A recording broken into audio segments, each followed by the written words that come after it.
자,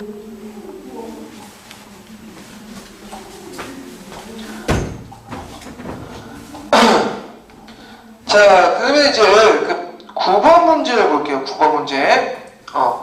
9번 문제는 이제 그 가원의 기획 지역에서 일어난 밀주진 니은의 정치적 결과 쓰시오 이렇게 했는데, 그 앞에 이제 대서양의 삼각무역이죠. 노예를 중심으로 해갖고 이제 했던 무역이고요. 아프리카, 유럽, 그 다음에 이제 남미나 북미 지역 이렇게 대상으로 했던 무역이죠.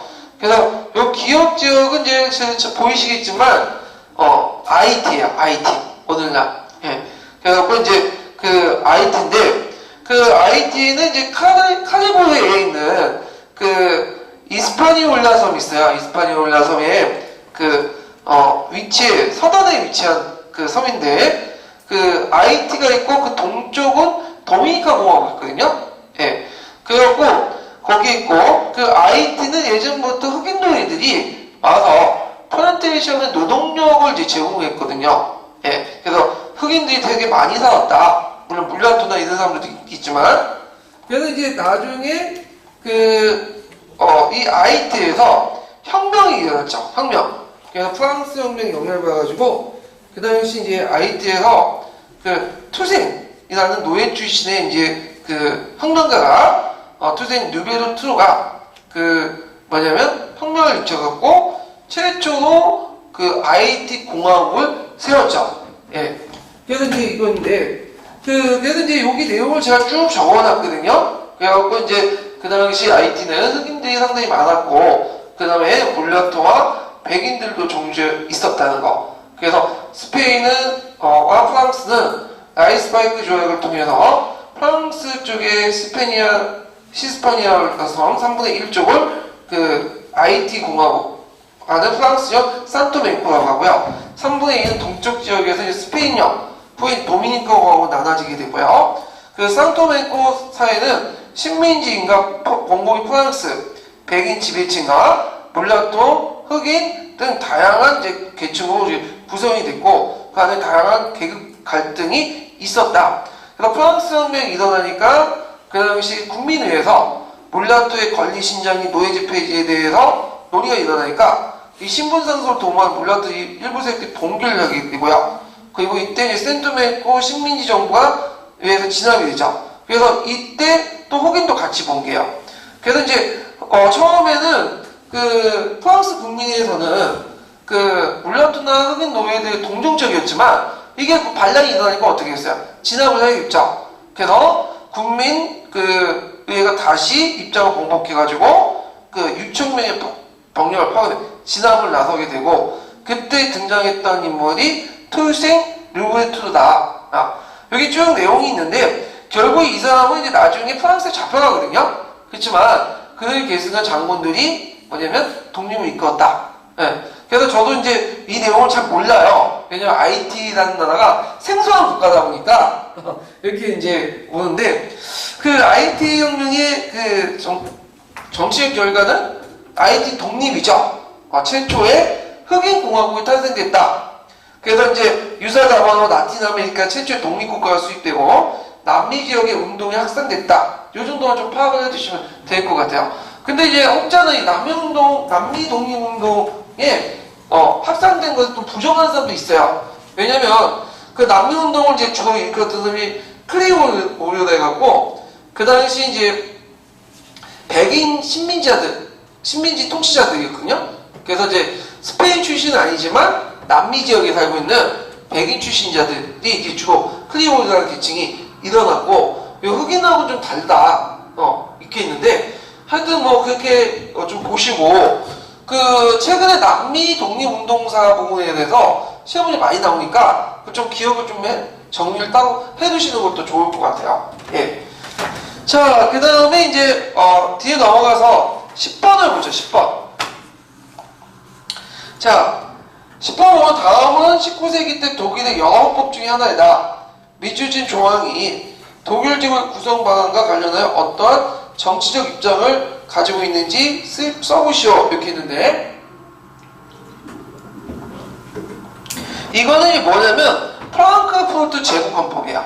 예, 프랑크푸르트 제국헌법인데, 함부르크 제국헌법은 그 앞에 이제 프랑크푸르트 회의가 있었죠. 거기에 이제 그 뭐냐면 의견을 모아서 이제 만든 건데, 이 프랑크푸르트 제국헌법 중에 초안돼 있는 이건 오스트리아예요. 그러니까 오스트리아가 대독일 중심으로 해가지고 제안한 안이 그 건데, 프랑크푸르트에 완성된 그 헌법과 거의 동일해요. 예. 그렇지만 어디가 틀리냐면 1조 4항만 틀려요. 자, 1조 4항을 보면 독일 제국의 위치나 영역을 구명하는 건데, 독일 제국은 이제까지 그 독일 연방의 영역으로 구성된다 했거든요. 근데 완성 그 원본은 이제 그 원래 이제 그 나중에 통과된 법은 어떻게 돼 있냐면, 이제까지 아니라 지금까지 독일 제국은 현재까지의 독일 연방의 영역으로 구성된다 이렇게 돼 있어요. 그럼 여기 차이점이 뭘까요? 그 통과된 프랑크푸르트 헌법하고 여기 지금 오스트리아 중심의 그 헌법하고 뭐가 차이겠죠? 이제까지랑 현재까지죠. 그 차이예요. 근데 거기에는 상당히 의미가 있어. 왜냐하면 이제까지라는 것은 독일 연방이 언제 구성됐죠? 비인AU 이후에 구성된 거죠. 그러니까 비인A 1830년 이후에 구성된 그 비인A가 구성된 것까지, 그러니까 1830년대까지 이렇게 전까지는 뭐냐면 기준으로 해갖고 독일 연방을 구성한다는 거야. 그러면 요게 이제 오스트리아가 포함이 되죠. 오스트리아가. 근데 현재까지는 뭐냐면, 그때 프랑크푸르트 회의가 이제 최종적으로 결정할 때, 헌법 통과할 때는 오스트리아 요들이 빠져나갔어요. 그러니까 오스트리아 빠진 거야. 그러면 현재까지는 오스트리아 빼고 나서 현재 시점으로 독일 연방을 구성한다는 거야. 많이 틀리죠? 그래서 지금까지는 독일 연방을 중에 오스트리아를 포함시키고, 그 뒤에 완성된 건 현재까지는 오스트리아를 뺀 그 내용이고요. 그리고 여기에 좀 눈여겨볼 게 뭐냐면, 거기에 독일어가 적혀있죠. 독일어. 그래서 이제 제가 독일어를 이제 잘 모르겠지만, 거기에 이제 후에 그 확정된 그 프랑크푸르트 제국헌법의 그 내용을 보면, 그 앞에 있는 오스트리아 시연하고 다른 게 있어. 다 똑같은 독일 제국이지만 그 독일 제국 명칭이 독일어로 달라요. 앞에 부분하고 시연하고. 그럼 이제 28페이지에 보시면 알겠지만 이게 명칭이 달라. 그래서 왜 출제가 따로 요 부분만 독일어로 썼냐? 이거는 한국어로 표현할 수 없는 그 미묘한 그 표현들 있죠. 미세한 것들을 구별시키기 위해서 한 거죠. 그래서 오스트리아의 그 시안이었던 독일 제국의 의미와 그 다음에 그 후에 이제 프랑크푸르트 완성본, 최종본에 확정된 독일 제국의 의미는 다르다는 거죠. 근데 그 의미는 왜 다른지는 우리가 한국어 쓰기 때문에 독일어 생활권에 살고 있는 사람들만 아는 거죠. 그래서 이런 점을 포인트를 강조해서 이걸 강조를 했다는 거죠. 그래서 이거 딱 보면 우리가 프랑크푸르트 제국헌법 하면 소독일주의, 대독일주의, 소독일주의 뭘 생각하죠? 예? 소독일주의 생각하죠? 근데 여기는 대독일주의 오스트리아 그 뭐냐면 프랑크푸르트 헌법의 시안이었다. 그래서 요것 때문에 이제 말들이 많았죠. 그래서 이제 그 한번 뒤통수가 당하고 나니까 대독정론이다 해갖고 하는데, 이게 교수가 지금 말을 한 거야. 네, 이거를요. 그래서 교수가 이게 답안을 말했기 때문에 알 수 있는 거지, 만약 교수가 이걸 말하지 않았으면 후대까지 계속 아마 몇십 년, 몇백 년까지 인구가 있을 때까지 계속 기출문제 하면서 말들이 많았은, 심지어는 소독위주의를 잘못 알고 있는 그 부분이거든요. 그래서 요거는 기존 개론서에 나와 있는 내용이 아니에요. 그 대구의 뭐 교수님이 독일에 가가지고 거기에 배운 논문, 독일어 논문에서 냈다고 하거든요. 그러니까 이거 맞추신 분들이 이걸 의미를 알고 맞춘 것보다는 눈치껏 맞춘 것 같아. 눈치껏. 근데 좀 아시는 분들은 대독일주의라고 쓰진 않겠죠. 소독일주의만 쓰는데, 사실 답안 채점은 어떻게 이루어졌냐면 오스트리아 중심의 대독일주의. 그래서 오스트리아 대독일주의까지 쓰면 1점, 그리고 오스트리아를 쓰면 2점, 이렇게 구성이 됐대요. 예. 그러면 프랑크푸르트 제국헌법에서 뭘 논의했냐?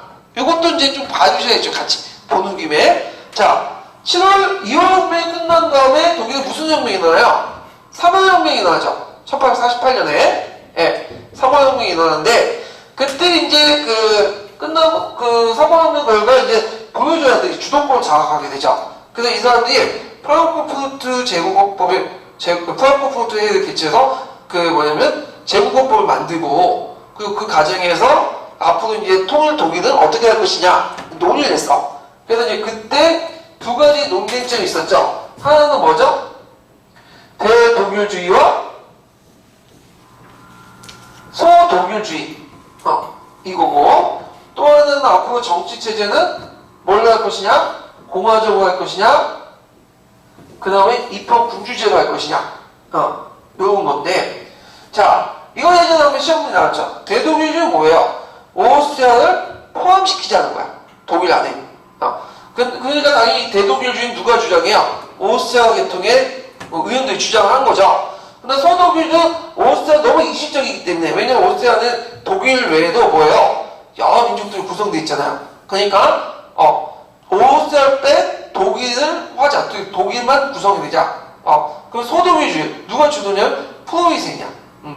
그런데 이제 요때 이제 회의에 참석했던 대독일주의자들은 자유주의자들이거든요. 이 사람들도. 이 사람들의 생각은 뭐냐면 그 당시 자유주의 민족주의 결합이 됐잖아요. 그래서 독일 국민은 독일어 사용한다는 그런 생각을 갖고 있어요. 그래서 이 사람들은 대독일주의는 어떤 식으로 이제 제안을 했냐면 현실적으로 그 이민족까지 포함시킬 수 없다. 그래갖고 오스트리아를 두 개로 나눴어. 하나는 그 오스트리아를 두 개로 나눠서 독일어권 오스트리아 본국이죠. 그리고 독일어를 사용하지 않은 오스트리아 이렇게 두 개로 제목을 나눠서 어디만 그 독일 제국을 포함시키려고 했고요. 그 독일어를 사용한 오스트리아만 독일에 통합시키자 제안을 했어요. 근데 이 소문을 들은 그 오스트리아 황제가 반발한 거지. 왜냐면 이 사람 입장부터는 그럼 제국을 뭘로 해야 돼요? 두 개 나가야 되잖아. 그러니까 나 싫다. 그리고 그 오스트리아 회원들에게 이런 거 하지 마라. 철수해라. 그러니까 이제 대독일주의자들 했던 오스트리아들이 이제 그 오스트리아 위원들이 어떻게 철수를 해버린 거야. 그러니까 뭘 통해서 한 거죠? 소독일주의를 통해서 그 프랑크푸르트 헌법이 만들어진 거죠. 예, 이런 것도 좀 기억을 해두시면 되고, 그 다음에 두 번째 문제는 공화당과 입헌군주제인데 어떤 식으로 결론냈죠? 입헌군주제. 그래서 공화국은 아직 시기상 너무 급진적이다. 그래서 입헌군주제로 해가지고 포이즌 왕한테 황제를 바쳤지만 거부를 해버렸죠.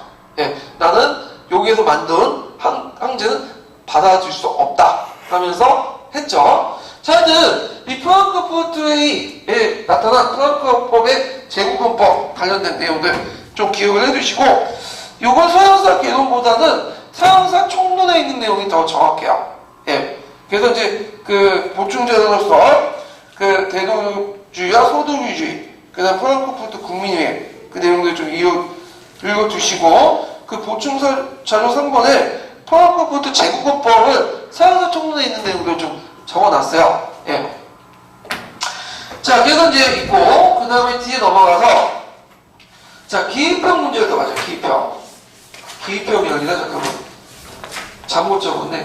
서술형이네, 서술형. 네. 서술형인데, 네. 서술형 고쳐주시고요.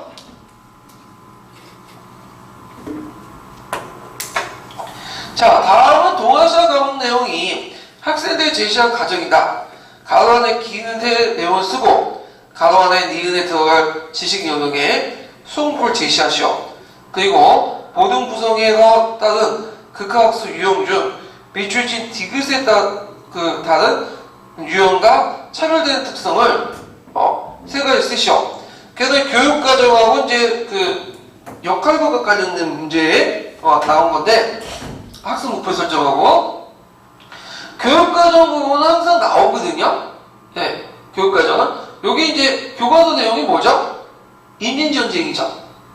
보통 우리가 이제 예전 임진왜란 했는데, 최근에는 이제 임진왜란은 좀 약간 주관적이다 해갖고 임진전쟁으로 부르게 되죠. 그래서 이제 그 임진전쟁 결과 그 갈등도 있었지만 뭐도 같이 이루어지죠? 교주도 이루어지죠.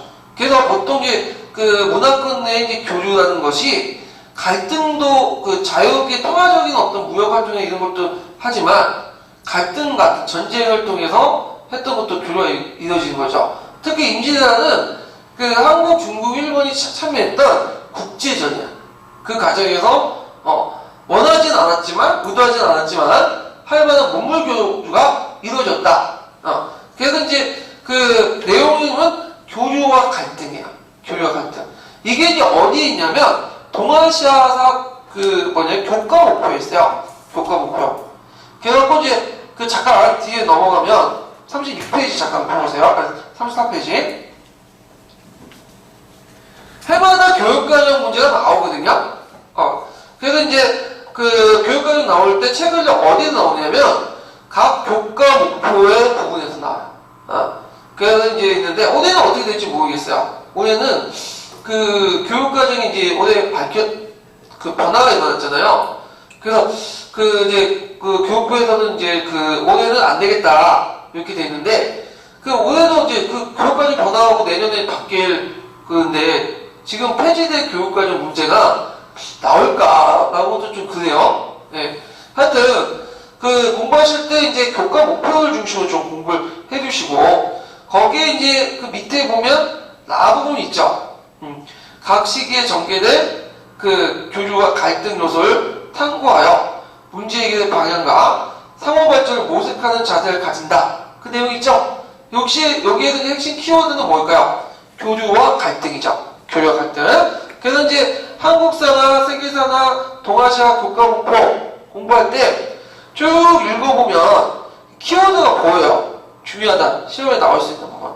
그리고 예전에 기출문제에 나왔던 것들 이런 것들 중심으로 해서 키워드 중심으로 외워두세요. 키워드 중심으로. 그러면 2점은 벌죠. 보통 2점 문제가 나오니까. 자, 그 다음에 목표인데요. 목표와 관련된 부분은 예전에도 시험 문제 나왔어요. 지도원과 관련돼서. 근데 여기에서는 일반 목표를 쓰는 게 아니라 단서를 붙였죠. 뭘 붙였죠? 지식 영역. 그래서 영역별 목표를 쓰는 거야. 물론 이제 이걸 이제 불륜의 지식 영역, 지식 측면의 목표를 쓰면 좀 다른 거지만 여기는 지식 영역이라는 말이 있기 때문에 근데 영역별 목표는 세 가지가 있죠. 지식 이해 측면의 영역과 기능 측면의 영역, 같이 태도의 측면이 있는데 대개 지금까지 물어보는 것은 지식 이해 측면이에요. 딱 두 번 물어봤는데 03년하고 09년하고 그러면 이제 이때 이제 목표를 어떻게 쓸 것인가 이게 이제 문제가 생긴 거야. 그래서 보통 행동중심이라는 이제 목표모임 같은 경우에는 아무 단서가 없을 경우에 그냥 학습 목표를 써라. 그러면 되게 쉬워. 이거 여러분들 교육학 시간에 배운 것처럼 내용 플러스 행동 쓰면 되고 행동을 뭘로 쓰면 되죠? 명시적 행위동사 쓰면 되죠? 관찰 가능한. 그리고 가정보다는 결과를 쓰고 학생 중심으로 쓰고 여기 몇 가지 규칙이 있잖아요. 그걸 쓰면 되는데 문제는 이렇게 단서를 둘 경우에 영역별 목표는 다르다는 거죠. 영역별 목표는 행동주의 심리학에서 나온 게 아니라 인지주의 심리학에서 나온 거야. 인지주의. 자, 인지주의 심리학은 행동주의 심리학은 외연적 관찰 가능함을 강조하죠. 근데 인지주의라는 거는 지식의 내적인 어떤 변화 과정을 강조해. 학습자의 어떤 지식의 내적 변화를 강조하거든요. 그러다 보니까 상당히 주관적인 것들이 많이 들어갈 수밖에 없고 특히 이제 영역별 목표 쓰는 것도 상당히 힘들어. 이게. 근데 이제 제가 약간 팁을 드리자면 기본서라든지 그 다음에 지도서에 있는 내용들을 이제 보거나 기존의 기출문제 나왔던 그것을 이제 보면 되게 이제 몇 가지의 어떤 방향이 있어요. 쓰는 방향이. 그래서 이제 이걸 보고 지식 이해, 그 다음에 지식 이해, 그 다음에 기능, 가치태도 판단하기 좀 모호하잖아요. 근데 이제 분명 이제 답안 채점은 어떻게 되겠어요? 답안 채점. 뭔가 모범 답안이 있고 채점을 하겠죠? 그럼 모범 답안에 맞는 확률성이 있는 그것을 접근을 해보면요. 자, 일단은 지식 이해 측면을 보면 학생들이 지금 제대로 알고 있는가 이해하는 걸 보는 거거든요. 그러면 여기에서 이제 내용 플러스 행동이라는 형태를 쓰는데 요때 행동은 일반적 행위동사를 쓰시는 게 좋아요. 일반적 행위동사. 명시적 행위동사만. 그래서 명시적 행위동사 쓰는 경우도 있긴 있지만 주로 일반적 행위동사 쓴다. 안다, 이해한다, 이런 것들. 그리고 요게 핵심적인 단어는 잘 많이 쓰는 거는 이해한다요. 잘 모르면 그냥 이해한다 쓰시면 돼요. 이해한다. 근데 이제 중요한 건 인지주의 심리학은 행위동사가 그렇게 중요한 건 아니지만 전반적으로 채점할 때 그건 중요하다는 거죠. 그래서 이제 주로 이해한다는 일반적 행위동사 쓰시면 되고요. 그 다음에 기능이라는 거는 기능은 제가 지도서 이제 쭉 보니까 명시적 행위동사가 많이 써요. 설명한다 이런 것들. 근데 명시적 행위동사 쓰더라도 그러니까 일반적 행위동사 쓰더라도 그 뭐냐면 학생의 활동 부분이 들어간 거 있죠. 학생의 활동 부분이 들어가면 일반적 행위동사 쓰셔도 돼요. 일반적 행위동사를 활동에 초점 맞추니까 그래서 있고 그 다음에 가치태도는 직접 가치태도는 항상 뭐뭐의 태도를 기른다, 뭐뭐의 자세를 기른다 이런 것들 쓰시면 돼요. 꼭 이렇게 많지는 않지만 이런 방식으로 쓰시면 좀 더 핵심 답안에 접근할 수 있다라는 거죠. 그래서 요번에도 이제 제가 자반을 어디서 찾았냐면 그 동아시아 교과서 지도안에서 찾았어요. 그래서 이제 임진전쟁 발생과 전개과정 그리고 전쟁이 남긴 영향을 이해할 수 있다. 이거 17세기 이후에 임진전쟁의 전개양식과 전쟁이 국제관계에 미친 영향을 알아본다. 그 관련된 근거는 그 뒤편에 있으니까 참조를 해주시고요. 그래서 이번에도 아마 이게 동아시아의 그 교과서 지도안 가지고 답안을 작성한 것 같아요. 그래서 이제 그 있고 그 다음에 그 역할극, 극학학습의 유형이 있는데 조직 방식하고 이제 관련돼 있죠. 그래서 이제 잠깐 이제 뒤에 넘어가면 35페이지 잠깐 넘어가면요. 거기 녹색책에 있는 건데 학생들은 이제 역할극 조직할 때 세 가지 방법이 있어요. 하나는 연기자 수업 방식으로서 잘하는 애들만 앞에 가갖고 연기를 하는 거야. 그 나머지는 뭐가 되겠어요? 간격이 되겠죠. 이게 첫 번째 유형이고요. 두 번째 유형은 이제 뭐냐면 이 두 번째 유형이 요건데 이게 뭐냐면 그 어떤 특정한 사건의 주제를 정해놓고 그 각각의 인물들을 한 번씩 해보는 거야. 그러면 그걸 돌아가면서 해요. 그 예를 들어갖고 이제 그 녹색책에도 나왔지만 만정의 날 있죠. 그래서 만정 그 다음에 녹색책 최충원에 있는데 그 잘못된 거예요. 최충원 그 다음에 다른 노비의 입장 세 개 부여 나온 다음에 한 번씩 해보는 거야. 그래가지고 그 뭐냐면 돌아가면서 하는 유형. 이게 두 번째 유형이 내 시험 문제 나왔고 그 다음 세 번째 유형은 뭘까요? 역학의 세 번째 유형은 요거는 이제 뭐냐 하면 그 어떤 주제가 있어요. 주제가 있으면 거기에 이제 모든 별로 그 주제를 옴니버스식으로 이렇게 구성이 되고 하는 거야. 예를 들어 조선시대 때 평민대 생활 그러면 뭐 농민대 생활 여성대 생활 등등 있을 거 아니야. 그래서 각 모든 별로에서 이렇게 나눠서 하는 거야. 그러면 이 두 번째 유형의 이제 특징이 뭐냐? 두 번째 유형의 특징이 뭐냐면 연기가 끝난 다음에는 각 모둠이나 대본이나 수업 준비, 연기 등을 비교할 수 있죠. 각각 그 역할을 하니까 모든 걸 비교 가능하고 그 다음 대본이나 연극 내용도 비슷해서 수업이 지루해지는데 이 지루함을 방지하기 위해서는 어떻게 되겠어요? 서로 교대도 이렇게 돌아가면서 연기를 해야 돼요. 그리고 다른 사람의 관점을 파악할 수 있죠. 돌아가면서 연기하면서 요 내용들 특징을 쓰시면 돼요. 여기에서 특성을 써라고 했죠. 특성. 그러니까 특성에는 장점과 단점이 다 들어가 있는 거예요. 장점과 단점이. 예. 그래갖고 이런 내용들 쓰시면 된다. 그래서 이제 역할극 같은 경우에는 시험 문제 많이 나와요. 시험 문제.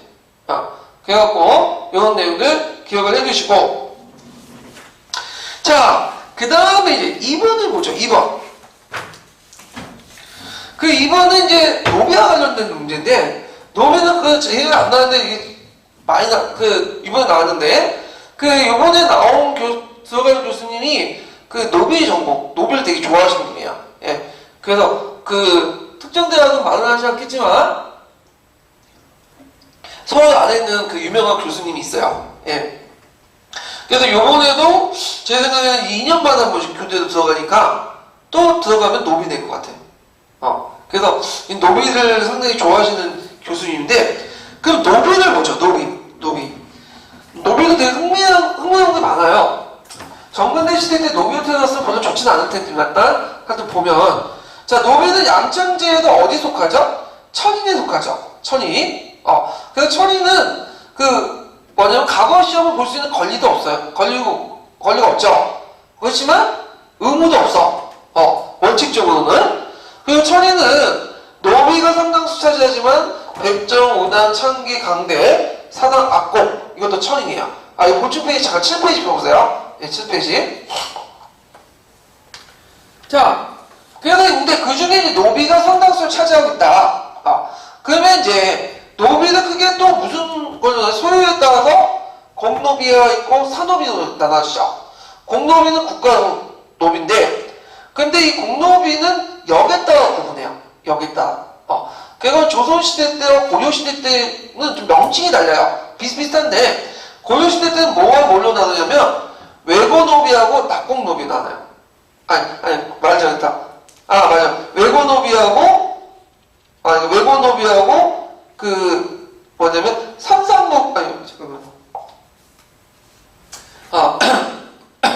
잠깐만, 외고노비하고요, 그 다음에 성상노비, 공영노비로 나누거든요. 그래서 이제 성상노비들은 고려 조선시대 때 각 간청에서 사역을 하는 담당이야. 그러니까 간청에서 일하는 그 노비들을 보통 성상노비라고 해요. 공영노비라고 하고. 근데 이제 외고노비는 뭐냐면 간청에서 일하지는 않지만 어디에서 바깥에 거주하면서 일종의 매년마다 신공을 갖다 바치는 거야. 그게 이제 외고노비라고 하는데, 근데 주의할 것은 공노비는 기본적으로 뭐예요? 외고노비예요. 이 사람들은 예를 들어 선상노비들은 간청에 살지 않아요. 간청 밖에 살아. 이 사람. 출퇴근 형식으로 이제 뭐냐면 생활하는 거야. 그런 것들. 외고노비들은 이제 밖에 살면 신공을 갖다 바치는 거야. 여기에 따라 구분이 있거든요. 근데 조선시대 때 명칭이 바뀌었죠? 그래서 선상노비는 그래서 가고, 외고노비가 뭐냐면 낙공노비로 바뀌어요. 낙공노비가. 그리고 또 하나는 또 뭐냐면 조선시대 노비 중에 봉종노비가 있거든요. 봉종노비가. 그래서 선상노비는 아까 이제 간청에서 일을 하고, 낙공노비는 신공을 갖다 바치고, 그 다음에 선상노비들이 이제 일을 할 때 얘네들이 먹고 살 수 없잖아요. 그러면 경제적 기반을 마련해줘야겠죠? 그래서 봉종노비들이 뭐냐면 그 옆에 도와주는 거야. 우리가 이제 고인들이 봉종을 도와주는 것처럼. 그래서 조선시대 선상노비, 낙공노비, 봉종노비 세 개의 종류로 나눈다. 기억을 해두세요. 그 기준이 뭐냐면 역에 따라서 노비를 나눈 거죠. 근데 나중에 들어가면 선상노비들도 이제 직접 출퇴근 안 해. 뭐냐면 대신에 이 사람이 낙공노비가 돼요. 낙공노비하는 건 뭐예요? 매년마다 포도 납부해갖고 대신 인력을 사는 거야. 그것이 좀 바뀐다는 거죠. 자, 산업인은 거주 형태에 따라 나눠요. 이거는 고려나 조선시대 똑같아요. 자, 주인집과 같이 살면 뭐가 되죠? 솔고노비. 그 다음에 주인집과 밖에 살면 외고노비가 되는 거야. 외고노비는 매년마다 신공을 갖다 바치는 건데, 솔고노비와 외고노비 중에 어느 게 더 낫겠어요?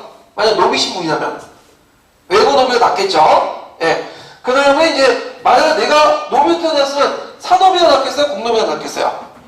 공노비가 낫겠죠? 예. 그래서 이제 이렇게 노비가 돼도 좀 처지가 좀 다르다. 이렇게 좀 기억을 해주시면 되고, 그 다음에 이제 신분세습에서는 세전법이다 해가지고 자기 부모가 노비면 자기는 어떻게 돼요? 노비가 돼요.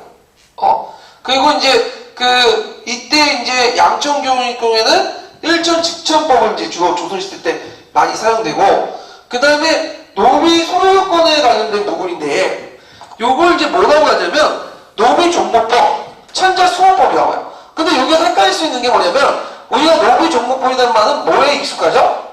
양천교육활동에는 신분이 어디 속하냐, 거기에만 연관시키죠? 근데 이 노비 종목법은 또 하나의 의미는 뭐냐면 소유권은 또 의미로 쓰이게 돼요. 이 노비 종목법은 뭐냐면, 예를 들어서 노비가 결혼했어요. 노비가 남자 노비가 있고 여자 노비가 있어. 그래서 노비가 결혼했고 얘를 낳았어. 얘는. 그럼 이 자식은 당연히 뭐가 되겠어요? 노비가 되죠. 그럼 그 노비에 대한 소유권이 어디로 가느냐에 따라서 정한 게 노비 종목법이야. 그러니까 이거는 노비 종목법은 이게 노비는 소유권에 따라서 정한 노비 종목법인데 그때는 누구의 그 집안 재산이 되냐면 어머니 쪽의 재산이 돼요. 그러니까 당연히 엄마 쪽이 노비가 되겠죠. 엄마 쪽에. 그럼 왜 그러냐면 우리가 보통 이제 그 노비는 짐승이죠. 인간 안 봐요. 그럼 짐승은 그 암컷이 아기를 그 강아지를 낳았어. 그 새끼는 누가 주인이 되는 거죠? 그 암컷 쪽이에요, 수컷 쪽이에요? 암컷 쪽이잖아. 그거 똑같은 거야. 그런 식으로 이제 해가지고 이렇게 이제 하는데 얘가 있긴 있어요. 왜냐면 노비가 아니라 양천교육일 경우에 문제가 생기는 거죠. 소유권에서. 보통 이제 그 엄마가 노비고 아버지가 이제 양인데 거꾸로 엄마가 양이고 아빠가 노비면 그 애는 당연히 일처직처에 따라서 어떻게 돼요? 노비가 되죠. 그러면 엄마 쪽으로 넘어가야 되는데 엄마는 소유주가 없죠? 양이니까. 그러니까 이들 경우에는 아버지 소유주로 넘어가요. 이런 것들. 그래서 노비종법 두 가지 의미가 있다고 했죠. 양천교육입구에 신분이 어떻게 결정하는가 그거와 그 다음에 두 번째로는 그 노비의 소유권 누구한테 있느냐 그 두 가지 의미 좀 기억을 해두시면 돼요. 예. 그러면 이제 노비 처지를 좀 보자. 노비 처지. 이 노비는 그래도 서양의 그리스 로마 시대 노비보다 나았어요. 그래서 좀 농담 비슷한 성격을 갖고 있는데 일단 자기 주장에 대한 제사도 지낼 수 있고 그 다음에 혼인과 재산 소유, 토지의 독립 경영을 보장을 해줘요. 그래서 노비들이 그 돈이 되게 많은 노비들이 많거든요. 그래서 노비를 소유하는 경우도 있어요. 이걸 뭐냐면 중구라고 하고 그런데 어떤 게 조선시대 때는 노비가 주인보다 돈을 더 많이 벌어. 그래서 자기가 이제 집을 짓고 자기 집을 올 때 그 주인집 아들을 불려먹은 경우도 있어요. 그래갖고 이 노비들이 상당히 돈 많은 노비들이 많아지는. 왜냐면 상대적으로 올 때 이 노비들은 그 상대적으로 올 때 의무가 별로 없죠. 그러다 보니 부를 축적할 수 있는 그 기회가 많아지게 되다 보니까 이 돈을 많이 가는 경우도 있고 그 다음에 또 이제 양반 지주들이 자기 좀 충실한 그 노비들 마름들 삼아가지고 하는데 이 마름들이 이제 그 가정에서 부를 축적하잖아요. 그래서 나름대로 소유권과 그 결혼도 또 할 수 있어요. 가정도 이루고 할 수 있고. 자, 그래갖고 이제 있고 원칙적으로 요역이나 군역의 의무는 없어요. 천역이라 해갖고 공동의 천역은 담당하지만 요역이나 군역의 의무는 없는데 다만 뭐죠? 이제 나중에 보품이나 이런 것이 있을 때 일부 담당을 하게 되죠. 일부. 그래갖고 훈련도감이라든지 소고공이나 이런 사람들은 뭐야? 노비가 들어가서 담당을 하죠. 예. 근데 원칙상은 없다. 그 다음 노비의 신분을 보자. 노비의 신분. 자, 일단은 자기 아버지 어머니가 노비일 경우에는 다 노비야. 근데 이 문제는 양천교훈일 경우에. 양천교훈이 뭐죠? 양인하고 천인하고 결혼할 경우에 그 노비의 신분이 어떻게 되냐? 그게 이제 문제가 되는 거죠. 원래는 이 법에 의하면 동색혼이야. 동색혼이 뭐야? 동은 뭐죠? 얼굴 때깔 아니야. 그래서 우리 얼굴 때깔 보면 어떻게 돼요? 동색을 보면.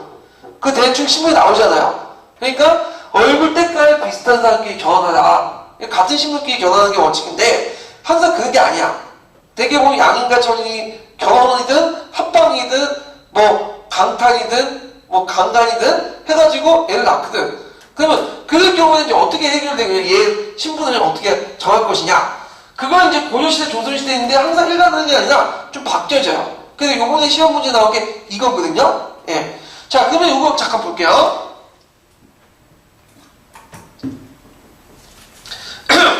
자, 절정가족 어요 정종 때 보면 천자수목법이 있어. 자, 이때 천자수목법은 소유권의 부분이 아니라 기소권과 관련된 거죠. 그 신분에 관련된. 그래서 그 고려정종 때 기록에 보면 천인의 자손은 누구의 신분을 따는 거죠? 어머니의 신분을 따르죠. 노비종목과 동일해요. 근데 충령은 때 1차 직천법을 시행했다고 이제 보고 있는데 왜 그러냐면 이제 충령할 때 이 원나라에서 노비제도 개혁을 요구해요. 노비제도 개혁을. 근데 이제 충령이 그거에 대해 반발하면 상소를 올리거든요. 우리나라는 예전에 아버지나 어머니가 한쪽에 노비면 무조건 그 자식은 노비가 됩니다. 그게 이제 올려요. 그래서 이제 요때 고려 말기 때는 일전 직전을 실시했다는 걸 알 수가 있어요. 자, 근데 이제 태종 때 노비 종목법을 실시해요. 자, 노비 종목법을 왜 실시하냐면, 노비 종목법은 뭐야, 일단은. 노비는 누구의 신분을 따는 거죠? 아버지의 신분을 따르죠. 근데 고려, 조선 초기 때는 양천경일궁에는 어머니 쪽이 노비가 많고, 아버지 쪽이 양이 많아요. 당연하겠죠? 예. 그러면 노비 종목법을 따르면, 노비는 뭐의 신분을 따르? 아버지 역을 따르니까, 아버지 그 신분이 양이 되겠죠. 그 태종 때 왜 그런 법을 실시했냐면, 건신들이 노비가 많으면 세력이 커지잖아요. 그걸 막기 위해서 노비 종목법을 실시했어. 근데 이거는 곧 건신들 반발 때문에 그 세종 때는 다시 법을 고쳐갖고 노비 종목법을 실시해요. 종목법. 예. 그 노비는 누구 신분을 따르죠? 어머니 신분을 따는 거야. 그래서 이제 이 세종 때의 신분, 그 노비 종목법은 조선후기 때 노비 종목법은 달라요. 배경이. 그래서 이 배경을 보면 신분제 유지 및 일정한 노비수를 확보하는 건데, 요게 다만 아버지 신분을 따는 경우가 있어요. 아버지 신분을 따는 것은 양인의 신분을 따는 거예요. 양인. 그러면 그때 아버지 신분을 따는 대상, 예의 대상은 뭐냐? 기본적으로 어머니 신분이지만 아버지 신분을 따는 대상이 뭐냐 하면 관리. 그래서 이제 문무가 관리 생원, 성균관의 비첩의 자식. 얼자를 말하죠. 그래서 양반들은 비첩에 태어나도 이 사람은 노비가 아니에요. 이 사람 일반 평민이죠. 양인이죠. 그 다음에 일반 양인 중에서도 40세 이상 양인 중에 정실 부인에게 자식이 없을 경우에는 비첩 소생의 자식을 양이 맞는다. 그 규정이 있어요. 그거 외에는 그 어머니 신분을 따라. 어머니 신분. 그래서 노비가 되는 거죠. 근데 아버지 신분을 따라도 양이 될 경우에도 그냥 양이 되는 게 아니라 중간에 보충군에 들어가서 어느 정도 일정한 군역을 담당하고 양이 돼요. 왜냐면 보통 조선시대 때는 천인의 역하고 양인의 역이 구분돼 있어. 천인의 역은 천역이라고 하죠. 천역. 양인의 역은 양역인데 주로 어떤 역이 많을까요? 군역이야. 그래서 양인들은 직역을 짊어지지 않고는 모두 군역을 담당해야 돼. 그래서 신분이 변할 때마다 역도 변화돼요. 같이 일치돼. 그러니까 자기가 아버지 역을 따라서 아버지 신분을 따라서 양이 되면 곧바로 양이 되는 게 아니라 양인의 격에 맞는 모두 담당하면서 신분이 바뀌게요. 역이 바뀌어요. 천역에서 뭘로 바뀌죠? 군역으로 바뀌어요. 그러다 보니까 이 사람이 군역을 가야 돼. 그래서 일정 기간 동안 보충대에서 이제 군역을 담당한 다음에 그리고 그 절차를 거쳐가서 그 다음에 양인이 되는 거야. 송량 절차를 걷게 되거든요. 예, 요런 과정도 좀 기억을 해두시고요. 자, 근데 이 노비 종목법이 세조시대 때, 세종이 아니라 세조예요. 좀 고쳐주시고, 세조시대 때 일천 직천법으로 바뀌게 돼요. 성종 때 이제 건국 때 이제 기록되는데, 세조 때. 왜 세조 때냐? 자, 잠깐 뒤에 넘어가면, 자, 세조 때 일천직천법은 형식적으로 아버지 때의 노비종목법 그대로 따라. 근데 종부의 대상에 아버지 역을 따는 경우에 예의 대상으로 종부의 예의 대상으로 뭘 집어넣냐면, 양인 여자가 노비 남자와 결혼할 경우 그 자식은 노비다 라고 종부 구조에 딱 집어넣어요. 이럴 경우에는 어느 쪽으로 결혼하든 어느 쪽이든 얘는 어떻게 되는 거야? 얘는 무조건 천인이 되는 거죠? 네? 아버지 신분을 따르는 어머니 신분을 따르는 거네. 노비 종목법을 따르지만 아버지 종목에서 아버지가 천인이면 얘도 천인이 되는 거 아니야? 양인 여자 씨 와가지고. 그래서 실제로 이 노비 종목법은 일천직천이에요. 어느 쪽이든 노비면 다 노비다. 그래서 이제 이따가 조선후기 때, 현종이나 영조 때 노비종목법을 다시 시했죠. 여태 노비종목법은 건국대전에 있는 규정, 그러니까 양인 여자가 노비 남자가 결혼할 경우에 그 자식은 노비다라는 규정을 빼는 거야. 그래가지고 이때 빼먹어서 실제로 이제 노비종목법 다시 돌아가요. 그러면서 이제 뭐냐면 그 어머니 신분을 따르게 되는데, 그럼 이때는 의미가 다른 게 뭐냐면, 조선후기 때는 점점 이제 양반으로 신분 상승하는 사람들이 많죠. 그 양인수가 어떻게 돼요? 줄도. 그래서 노비를 이제 뭐냐면 신분 상승해서 양이나 만들려는 그 정책들을 펼치게 돼요. 그래서 이때는 양인수를 확보하기 위한 거야. 조선 전기 때는 양인수를 줄이기 위한 거죠. 예. 방향이 달라요. 그래갖고 이때 이제 그 현조 때 각간시시 했다가 영조 때 확정돼서 속대전에 명시됐는데, 속대전에 명시되어 있는 내용은 건국대전의 언어 규정만 뺀 거다. 그 앞에 양인 여자가 노비 남자 결혼할 때 그 자식은 노비다 라는 걸 뺀 거예요. 그리고 그 종부 대상은 똑같아. 종부 대상은. 예. 그래서 이 내용도 좀 기억을 해두시면 되고요. 자, 그래서 그 조선후기 때는 노비 추세를 해갖고 도망간 노비를 막 찾으려고 했어요. 호종 때 북벌 작업을 하면서, 하지만 그게 안 되니까 이제 그 영조 때는 노비 추사관을 폐지하고 정조 때는 추세법을 폐지시키죠. 그래서 이제 대정통부에 반영이 되죠. 그러다가 순종 원년 때 공노비 일부가 해방되고, 그 다음에 고종 23년 때는 노비의 세습제가 폐지되면서 그 갑오개혁 때 노비가 폐지가 돼요. 그래서 노비제도의 그 변천 과정, 그 노비의 종류 좀 기억을 해주세요. 그래서 노비는 공노비는 뭐였죠? 조선시대는 선상노비, 입영노비, 그 다음에 복종노비, 여기에 따라서, 그 다음에 사노비는 뭘로 나누죠? 사노비는 외고노비, 설고노비, 거주 형태에 따라서. 그 다음에 그 양천교훈입경우에는, 그 당시 이제 양천교훈입경우에는 그 천자수법, 일천직천법, 노비종무법, 종국법, 종국법, 일천직천, 노비종무법, 이런 식으로 변천 과정이 일어났고, 특히 노비종무법하고 일천직천 때 그 어머니 신분을 따지면 예외적으로 아버지 신분을 따는 게 있어요. 종부의 대상이. 그거 외워주세요. 이번에 시험 문제 나왔던 게 이거죠. 예. 자, 그러면 이제 한번 보죠.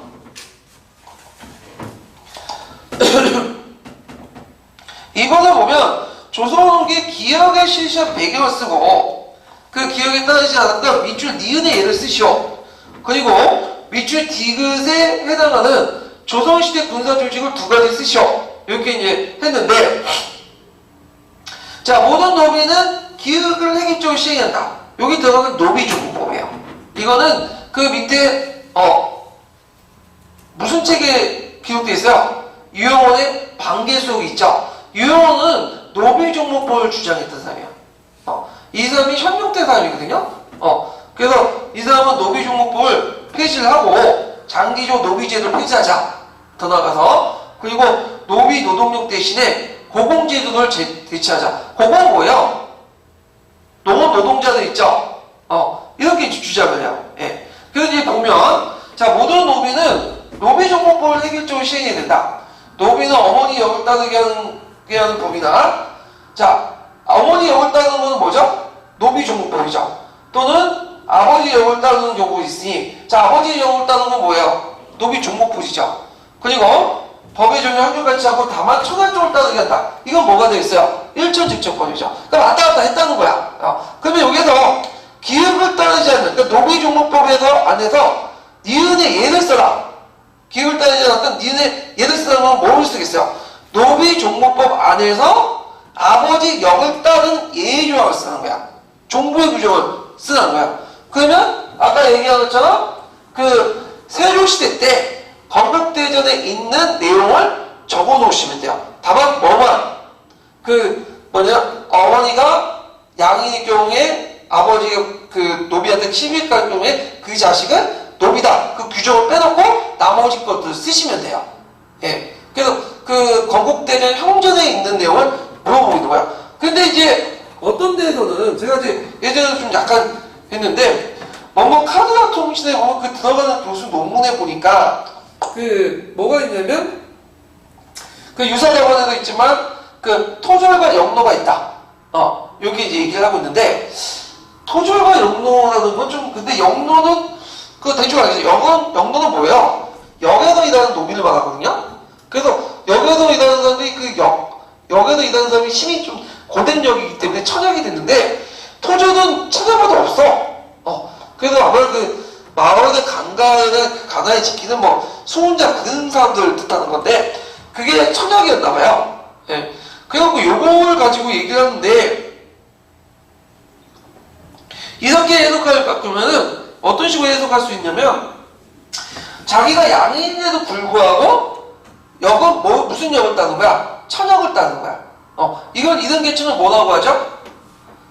자기가 양인에도 불구하고 천역을 따는 거. 신양역천이죠. 그래서 신양역천의 의미에서 이제 얘기한 것 같기도 한데 제가 그래서 그 교수의 논문을 다 찾아봤어요. 그 내용이 없어. 그 교수가 이거 냈다면 그 논문에 냈다면 그 논문이 내용이 나와야 될 거 아니야. 그래서 이걸 제외시켰거든요. 그래갖고 제가 이제 그 2월 달에는 요게 이제 중점을 둬서 이제 얘기를 했는데 자료를 찾아보니까 그게 없어요. 그리고 들어가는 그 뭐냐면 실전관들 보면 들어온 소식에 보면 건국대전 형전을 규정을 가지고 얘기를 했다. 그래갖고 건국대전 형전을 기준으로 해갖고 답안을 설정을 했어요. 그 다음에 이제 디귿을 보죠. 디귿을 보면 산호가 군에 편입되는 경우인데 산호는 산업이죠. 근데 노비는 자체가 군역이 있어요, 없어요? 없죠. 근데 조선시대 때는 뭐냐면 군역을 짊어져요. 보법 이후로. 그래서 이제 보면 자 군사조직은 잡세권, 소고군 이게 답이에요.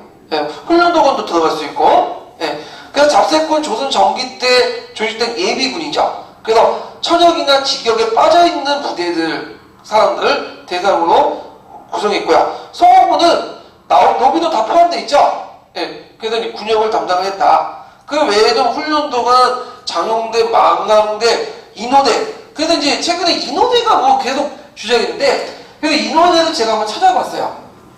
인호대는 이제 어디에 나와 있냐면, 그 조선왕조 실록에는 안 나와있고, 거기 어디야, 정영의 그 목민신서에 나왔던 곳이죠, 병조표에. 그래갖고, 그 인호대는 아전하고 간론으로 구성된 부대들이에요. 그래갖고, 원래 이제 수령은 자기 시야에 친병이 없기 때문에, 유난시에 이제 그 가나라에 있는 소나 별대를 징역 보내고, 왜냐면 진간체제 때는 그 보내잖아요? 그리고, 그럼 고은 자체제에서 지키는 병력이 있어야 될 거 아니야? 그때는 서리가 중심으로 해갖고, 그 다음에 아전을 중심으로 간로로 구성된 인호대가 있어요, 인호대. 그러니까 오늘날 말하면 민방위 정도 보는 부대야. 민방위. 소국 예비군이고. 근데 이게 이제 답이 될 가능성이 없는 게 뭐냐면 거기 빗줄 씌인 게 뭐냐면 산호죠. 산호. 근데 여기는 인호대 구성 요소는 간노야. 간노. 간노비야. 공노비. 그러니까 이제 요거는 좀 안 될 것 같아요, 답안은. 왜 인호대가 이게 답안인지 뭔지 모르겠지만 근거가 답이 좀 안 맞고 그래서 제가 답세권과 소호권은 확실하게 들어간다. 그렇게 해서 이제 얘기를 했고요. 그래서 노비제도와 관련된 것도 시험 문제 나올 수 있으니까 좀 정확히 파악을 해주실 필요는 있을 것 같아요.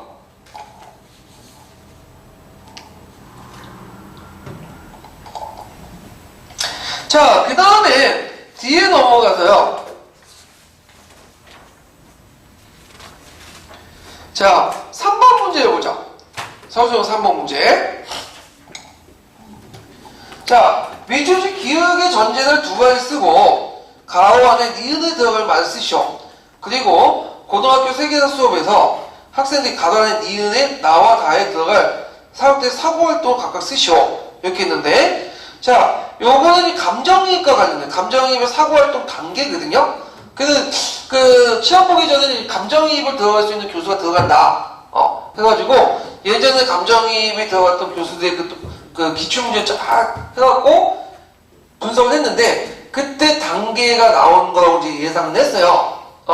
근데 예상 외로 우리가 생각하는 보통 단계가 안 나오고 그 앞에 암색책 앞에 사고활동 단계 있죠. 그게 나온 거야. 그래서 좀 예상 외에 나왔고 그랬는데 근데 그 전제 조건은 뭐냐면 시험 문제에 나올 거 예상을 했던 거죠. 예. 그러면 이제 전제 조건부터 볼게요. 자, 니에는 그 감정이입을 하기 전에 네 가지 전제 조건을 제시했죠. 요게 이제 노란 책에 나와요. 첫 번째는 뭐냐면 과거인들의 생각은 현재 사람들의 생각과 다르다.